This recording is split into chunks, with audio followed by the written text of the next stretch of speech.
আজকে কেন্দ্রে যে সরকার আছে কিছুদিন আগে রেলকে বিক্রি করেছে, কিছুদিন আগে কারেন্টকে বিক্রি করেছে, কিছুদিন আগে এলআইসি কে বিক্রি করেছে। এলআইসিতে 1 লক্ষের উপরে চাকরি গেছে, 1 লক্ষই হিন্দু পরিবারের চাকরি গেছে। অন্যজন আসবে, আবার কেউ মরবে, আবার কেউ আসবে, কিন্তু দেশ ছিল, দেশ আছে, দেশ থাকবে। সংবিধান ছিল, সংবিধান আছে, সংবিধান থাকবে। সংবিধান আমাদের কাছে আগে, দেশের প্রাইম মিনিস্টার আমাদের কাছে আগে নয়, সংবিধান আমাদের কাছে আগে, রাজ্যের সিএম আগে নয়, রাজ্যের কোন মন্ত্রী, দেশের কোন মন্ত্রী, দেশের কোন প্রধান, এমন কেউ আমাদের কাছে আগে নয়। আমাদের কাছে আগে হলো সংবিধান। আমার প্রশ্ন আপনাদের কাছে একটা, প্রশ্ন একটা, এই লড়াইটা করবেন কাদের সাথে? মন দিয়ে শোনেন। ওয়াকাফ হলো আমাদেরই পূর্বপুরুষদের দানকৃত সম্পদ। অনেক ধনী লোক ছিল যিনারা নিজেদের সম্পদকে আল্লাহর রাহে অফ করেছে, উৎসর্গ করেছে। উদ্দেশ্য কি? এই সম্পদ, এই জমি মসজিদ, মাদ্রাসা, ঈদগাহ, কবরস্থান, খানকা বা মুসলিম ছেলে মেয়েদের এডুকেশনের জন্য এই অর্থ ব্যয় হবে। বুঝে আসছে? কথা বলবেন তো? বুঝে আসছে? এর জন্যে আমাদেরই পূর্বপুরুষ, আপনাদেরও পূর্বপুরুষ যারা ইসলামের অনুসারী আল্লাহর রাহে সম্পদ অফ করেছে। এ সিলসিলা ফারুক আজমের সময় ছিল, উসমান গনির সময় ছিল, সিদ্দিকে আকবর তিনি তিনার পুরো সম্পদকে বাইতুল মালে অফ করেছেন। এবং আমার নবীর দুনিয়াবি জিন্দেগিতে 400 কোটি টাকা তৎকালীন সময় সিদ্দিকে আকবর আমার নবীর কদমে উৎসর্গ করেছে। আমার নূর নবী তিনিও অফ করে দিয়েছে।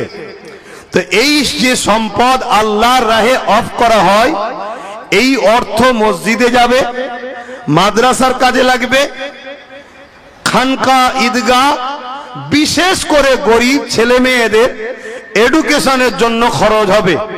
কারো ছেলে ভ্যান চালায়, দিনমজুরি করে, লেবারি করে, তার ছেলে 95% নাম্বার পেয়েছে, মেডিকেলে ভর্তি হতে চায়, ল নিয়ে পড়তে চায়, ইঞ্জিনিয়ারিং হতে চায়, সায়েন্স নিয়ে পড়তে চায়, তার পিছনে এই অর্থ ব্যয় করে তাকে শিক্ষার দিকে আগাবে, সে শিক্ষিত হবে।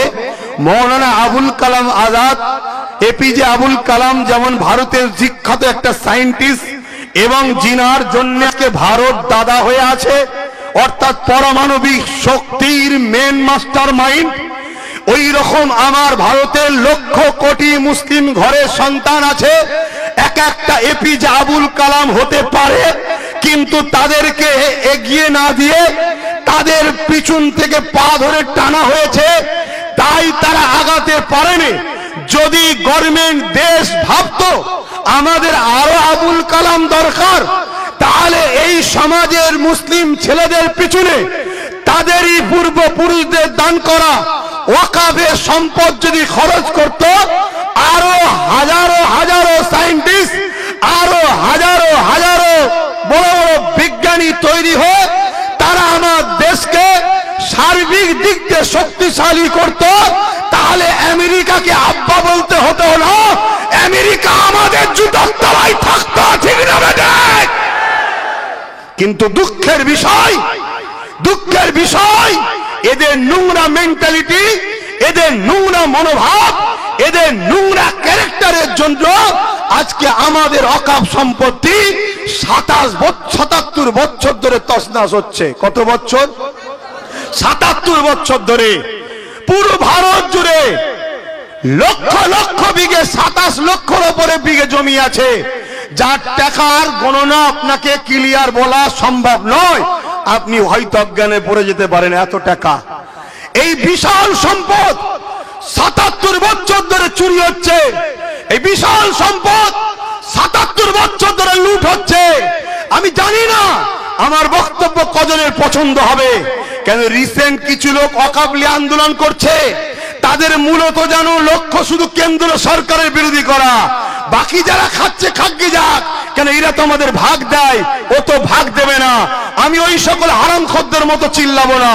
আমার কাছে কথা হলো, যারাই আমার ওয়াকফ খাবে, সে কেন্দ্রে বসুক, রাজ্যে বসুক, যেখানেই থাকুক, তারাই গাদ্দার, তারাই চোর, তারাই আমার ওয়াকফের দুশমন, তারাই আমার মাদ্রাসার দুশমন, তারাই আমার মসজিদের দুশমন, তারাই আমার দ্বীনের দুশমন। সবার বিরুদ্ধে কথা বলতে হবে। এটাই হবে ইনসাফ, এটাই হবে মুস্তাফা জানের রহমতের গোলামদের পরিচয়। আর না হয় তুমি শুধু যে ভাগ দেবে না তার বিরোধী করবে না।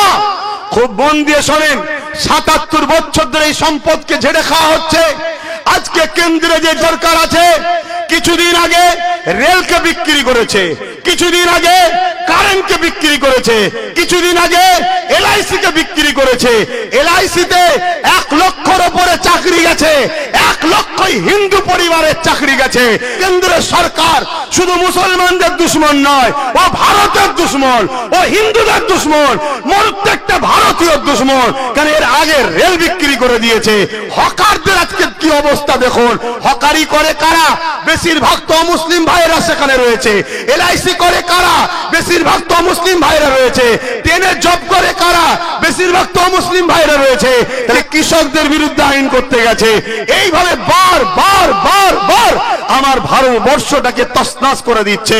ভারতবর্ষ একটা গাছ, মনে রাখবেন, ভারতবর্ষ একটা গাছ। এই গাছের অনেক কটা শিকড় আছে। একটা শিকড়ের নাম মুসলিম, একটা শিকড়ের নাম হিন্দু, একটা শিকড়ের নাম আদিবাসী, একটা শিকড়ের নাম খ্রিস্টান, একটা শিকড়ের নাম দলিত, একটা শিকড়ের নাম সাঁওতাল, একটা শিকড়ের নাম মতুয়া। যে কোনো একটা শিকড় যদি কাটে, মূলত ভারতটা দুর্বল হবে, গাছ দুর্বল হবে। এরা দেশকে শেষ করতে চাইছে। কখনো মুসলিম হিন্দু বিভাজন, কখনো কৃষকদের বিরুদ্ধে, কখনো মুসলমানদের বিরুদ্ধে। আজকে কেন্দ্র সরকার ওয়াকফ বিলের নামে একটা বিল তৈরি করতে চাইছে সংশোধনের নামে।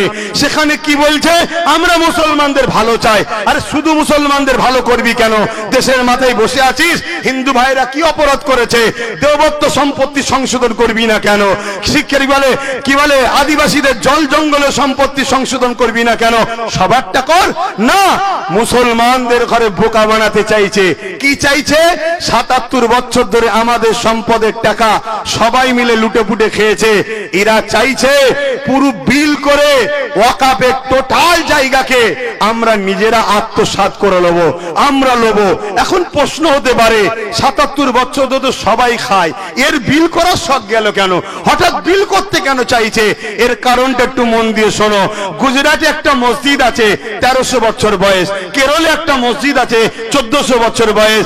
এভাবে যদি ১৪০০ বছর, ১৩০০ বছর, ১২০০ বছর, 1000 বছরের মসজিদ থাকে, তার মানে ভারতবর্ষে 1000 বছর ধরে মুসলমান আছে, ১৩০০ বছর ধরে মুসলমান আছে, ১৪০০ বছর ধরে মুসলমান আছে। তার প্রমাণ কি? ওই যে গুজরাটের মসজিদ। তার প্রমাণ কি? ওই যে কেরলের মসজিদ। তার মানে ১৩০০ বছর ধরে আজান হচ্ছে, ১৪০০ বছর ধরে আজান হচ্ছে, ১২০০ বছর ধরে আজান হচ্ছে। তার মানে নামাজ হচ্ছে, তার মানে কবরস্থান আছে, মাদ্রাসা আছে। এই যে হাজার হাজার বছরের কবর প্রমাণ দিচ্ছে আমার বাপ দাদা হাজার হাজার বছর ধরে কবর হয়েছে। তার মানে মুসলমান হাজার হাজার বছর ধরে আছে। কোন MP বলে MLA বলেছিল যে মুসলমানদের কবরস্থানে অনেক জায়গা চলে যাচ্ছে, পুরানো সিস্টেম চালু করো, ওদেরকে কবর দিতে দেওয়া যাবে না।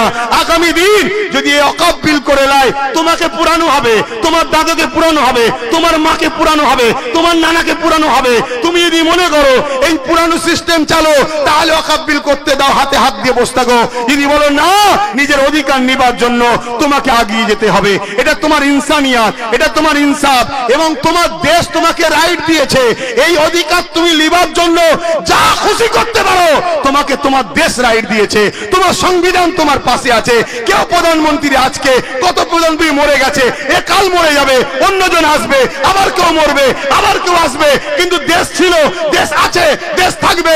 সংবিধান ছিল, সংবিধান আছে, সংবিধান থাকবে। সংবিধান আমাদের কাছে আগে, দেশের প্রাইম মিনিস্টার আমাদের কাছে আগে নয়, সংবিধান আমাদের কাছে আগে, রাজ্যের CM আগে নয়, রাজ্যের কোন মন্ত্রী, দেশের কোন মন্ত্রী, দেশের কোন প্রধান, এমন কেউ আমাদের কাছে আগে নয়। আমাদের কাছে আগে হলো সংবিধান। যে সংবিধানের ভেতরে থাকবে সে হলো ভারতীয়, তার জন্য জিন্দাবাদ বলবো। যে সংবিধানের বেখিলাফ করবে, সে যদি আমার মুফতি হয়, আমার মৌলানা হয়, আমার ইমাম হয়, আমার পীর সাহেব হয়, তার বিরুদ্ধে আমরা কথা বলবো, কারণ আমরা মেনে নিয়েছি দেশ আমাদের, দেশ চালাবার জন্য সংবিধান রয়েছে। তা সংবিধান রাইট দিচ্ছে ওয়াকফ আমার, আমরা এর পরিচালনা করব। এই ওয়াকফকে নিয়ে যারাই ষড়যন্ত্র করবে তারা সংবিধান বিরোধী, তারা সংবিধান বিরোধী। সংবিধানের স্বার্থে এদের বিরুদ্ধে সংগ্রামের দরকার আছে না নাই? হাত তুলে বলে আছে না নাই? হাত তুলে বলে আছে না নাই? হাত তুলে বলে আছে না নাই? কিন্তু আমার প্রশ্ন আপনাদের কাছে একটা, প্রশ্ন একটা, এই লড়াইটা করবেন কাদের সাথে? যারা দীর্ঘ ৭৭ বছর ধরে ওয়াকফ খেয়েছে তাদের ঘরে সাথে লড়াই করবেন? এক কথা বলছে না তো? যারা দীর্ঘ ৭৭ বছর ধরে খেয়ে আসছে তাদের ঘরে নিয়ে লড়াই করবেন? আমি তো দেখছি অনেক মুফতি মৌলানা, খারাপ নেবেন না, হয়তো অনেকে ভুল বুঝতে পারেন, না আমাদেরকে নতুন করে ফাঁসানো চলছে। অনেক মুফতি মৌলানা দেখবেন সামনে সারিতে দাঁড়িয়ে গেছে, চলো আন্দোলন করতে হবে। আরে তোকে তো দেখতাম ওর সাথে ওর সাথে ওর সাথে ওর সাথে সবার সাথে তুই উঠা বসা করেছিস দীর্ঘ বছর ধরে। তারাও যখন ওয়াকফ খাচ্ছিল, কই তোর মধ্যে তো কোনো কথা নাই ছিল কি? তাহলে আজকে তুই কেন চিল্লাচ্ছিস?